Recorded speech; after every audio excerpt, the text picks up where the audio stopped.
Hello and welcome back to Forza Horizon 5 with a very British build for our Hot Wheels build series. Yeah, we got the Bentley Turbo R with the Union Jack paint job because you can never have enough British, baby. I don't know how this is going to do. It's very heavy. In stock, guys, it is 5,000 pounds. But it is also low C-class rear-wheel drive with a lot of engine options. We're going to come back to that in a second. I was just curious. We're going to want the full Forza Aero. We actually don't have a silly wheel on the back, which is kind of refreshing, to be honest. Semi-slicks put it into the bottom of B-class. 275s on the front, 305s on the rear. Those are good-sized tires, actually. Well played, Bentley. And then we're just going to want all of these racing parts, get it nice and handling folks. We'll get it down to a measly 2.2 tons. It's a beast. It's a big boy. And we're going to need an engine swap, because I know for a fact that engine is not going to be enough. It makes a lot of torque, but it's not going to be enough. We can make even more torque with the diesel. We have the, I think that's the Mercedes 6.2 liter V8, actually. We got the Aventador engine, which is surprisingly not the biggest engine. Okay. The twin-turbo Formula Drift Super Engine, Lamborghini V10, TVR V12, the Monster Truck engine, and the Bentley Continental GT engine. We're going to try and keep it in the family. We'll see if we can. Otherwise, we will put the Monster Truck engine in. Actually, the Monster Truck, thinking about it, the Monster Truck engine didn't even get into the top of the class. Where that's alright. We'll have the most powerful vehicle we've ever run. That's our build. Pretty short, actually. We maxed the thing out. Yeah, I guess I can put. I think I can put some of this stuff on. Yeah, the clutch, I can fix that, and I can bring the weight down a little bit with the drive shaft. And yeah, now we're done. 1,750 horsepower, 1,500 foot-pounds of torque. It does weigh 2 and a bit tons, though. This is going to be something, that's for sure. I've pretty much given up on qualifying this after the incredible results from the Sentra Nismo. We have as much power as it takes to run a Nimitz-class aircraft carrier, which is good, because we also are as heavy as a Nimitz-class aircraft carrier. That being said, power delivery is not bad. I'm actually able to go flat out in 4th gear. I did not expect that for nearly 2,000 horsepower, but yeah, I can go flat out. Apparently 2,000 horsepower doesn't seem to make that big of a difference when it comes to our top speed, but I can go flat out. I'm a little disappointed that I'm only going 209, when I have 1,800 horsepower under my right trigger. I'm a little disappointed in that. I know it's not exactly the most aerodynamic thing ever devised. I know it's not the lightest thing ever devised, but I mean, for God's sake, horsepower, mate. Horsepower, horsepower, horsepower. We do carry a lot of speed into there, but honestly, that's probably the worst corner to carry speed into. It just naturally gives you a horrific understeer. So yeah, the real question for this is, does the weight, the massive amount of weight, drag it down too much? Because it has the horsepower. It actually has a similar power-weight ratio as all the other vehicles. However, it is twice as heavy as the Mercedes. Twice as heavy is a lot. And it only makes 700 horsepower more than the Mercedes. I say only. But the Mercedes had over 1,000 horsepower, weighed less than 2,000 pounds. It might weigh 2,000 on the dot, actually. But either way, it was a very light vehicle. And it had a lot of horsepower. This has a lot of horsepower. The first part is not true, though. I mean, it's not light.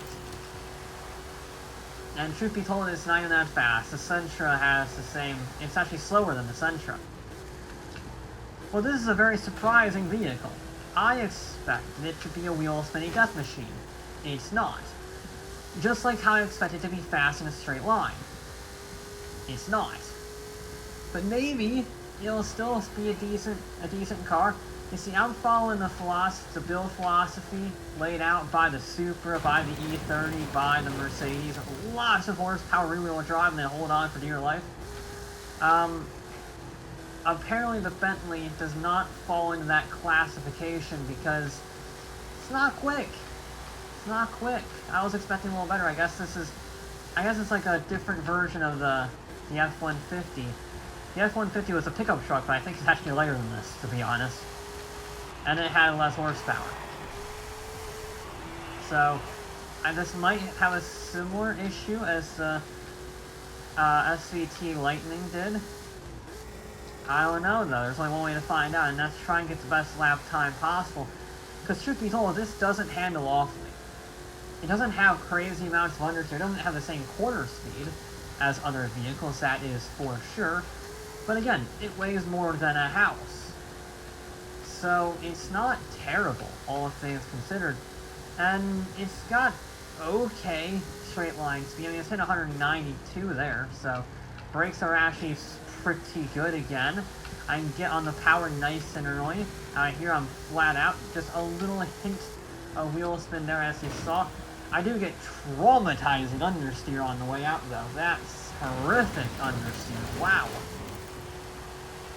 I knew it would be bad. I didn't think it would be that bad. I was trying to be a little greedy on the power delivery, and that just gave me a boatload of understeer. Okay. Yeah, I think it's just too heavy. It needs to be about half a ton, maybe a ton later, 150.7. A terrible lap, but I think its goal is to not be last now. I think that's its goal. Normally the British are a little bit plucky and a bit, underdog-esque. This is just a dog. There's nothing really fancy about it. It's not very plucky. It's really big and really powerful.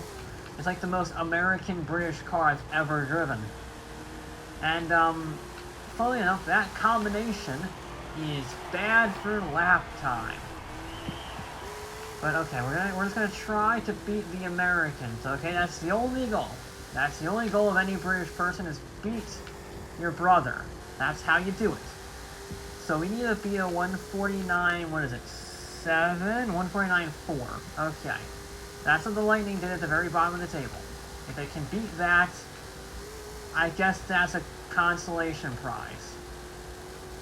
We're good through there. It didn't really get upset. We were a little slow, though, to be honest. We didn't carry much speed. Only 191 in the braking zone. Now we're going to not get understeer heading in. So, there we go. That's better. That is better through there. And that's, yep, 207 miles an hour is about all we got, really. 207 is not great. Okay, we're gonna be okay through there. A little bit of oversteer on the ice. We kept it out of the wall, though. It's going to be, it's a 49.9. That's not great. We carry good speed through there, very good speed through there. This does have 7th gear. Not that I really need to use it. Carry good speed through there, relative speaking. 161 through there is kind of pathetic for any other vehicle, but for this mountain of a car, I guess we'll take what we can get. Just try and keep everything clean. Got the understeer, there we go. Good section through there. I don't know why that didn't count as canceled lap time, considering it's counted other things as canceled lap times. But there you go. Okay, that was I'm happy with that section. I'm happy with that section. Hopefully it doesn't turn out to be like the Sentia, where I was really pleased with it and then it just was terrible. Also carried really good speed through there. That was nice. Slow on the exit, but I think the first half of that wall ride, no. half pipe, that's it, half pipe. Half pipe section was pretty good. A little bit of throttle management on the way out of the corner, so I didn't get any understeer. Okay, we're good. Same, 205-ish miles an hour, 206. No, not quite. Now just get this corner right and I will be happy. There we go, there we go. That was a good run. I am very pleased with that run. What do we get? What do we get? It is a... We beat! We're not in last! We beat! we... Wow, that was close. That took a lot of concentration, and we just beat the Lightning by like a tenth of a second. 49.3, okay. I think we're done here because we absolutely butchered the second corner. No corner speed through it. Exited 145, it's just pathetic. But we're not last. We're not last with the understeery barge. Oh, speaking of understeer, yeah, this is a thing. It is one of the cars of all time. We'll put it that way. It's not last, so I guess credit where it's due. It completed the mission by I think exactly a tenth of a second. Yeah. Exactly a tenth of a second faster. Oh, crap. No, don't hit the... Uh-oh. Oh. Well. On that bombshell, I think we're gonna park it here. I mean... It's not last. The Lightning did a 49.459. This did a 49.359, so... There you go. It is half a second down on the Pulsar GTIR. It's slower than the Diora. And then, well, the Mercedes is 7 seconds up the road near enough. Yeah, it was just... It had this thing called weight behind it. And heavy cars don't do well. The exception, the best heavy car that we have really is the Lexus, maybe the Dodge Challenger. That's not exactly a light thing, but it's a lot lighter than this. It's a lot lighter than this. So yeah, the Bentley, I don't know, it's just too heavy. That means it cuts down on the acceleration, it cuts down on the handling. Weight across the board is just bad. But hey, at least it's not last. And that'll be it for this episode of Forza Horizon 5. I'll be back with more